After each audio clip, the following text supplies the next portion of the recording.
आरक्षणाच्या संदर्भात तोडगा काढल्यानंतर सरकारसमोरील आव्हानं कमी होतील अशी अपेक्षा व्यक्त केली जात होती। पण या उलट ज्या दिवशी सरकारने मराठा आरक्षणासाठी हैदराबाद गॅझेट लागू करण्याची मान्यता दिली तेव्हापासून सरकारची डोकेदुखी ही वाढतच चालली आहे असं चित्र तरी पाहायला मिळतंय।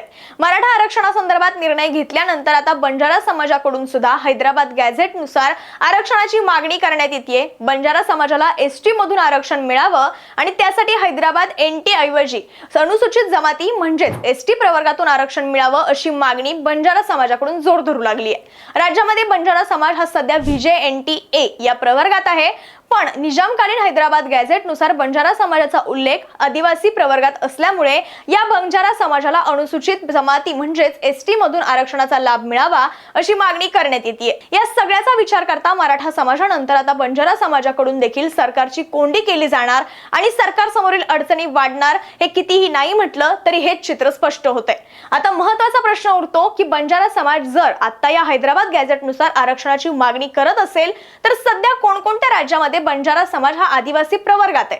तर सध्या देशात 4 राज्य आहेत ज्या राज्यांमध्ये बंजारा समाजाचा समावेश हा अनुसूचित जातींमध्ये करण्यात आलाय। यामध्ये आंध्र प्रदेश, तेलंगणा, कर्नाटक आणि राजस्थान ही 4 राज्य आहेत। पण महाराष्ट्रात सध्या या समाजाला VJNTA या प्रवर्गातून आरक्षण मिळतं, त्यामुळे बंजारा समाजाने सुद्धा एसटी प्रवर्गातून आरक्षण मिळावं या मागणीसाठी तीव्र आंदोलनाचा इशारा दिलाय। पण एकीकडे हैदराबाद गॅझेटियरनुसार आरक्षण मिळावं ही मागणी जोर धरत असतानाच बंजारा समाजाच्या मागणीला आदिवासी समुदायाकडूनच विरोध सुद्धा होताना दिसतोय। बंजारा हे आदिवासी नसून प्रत्येक राज्यातील जाती जमातींची सामाजिक सांस्कृतिक ओळख आणि परिस्थिती ही भिन्न असते असं मत आदिवासी आरक्षण हक्क अभ्यासक डॉक्टर संजय दाभाडे यांनी मांडले।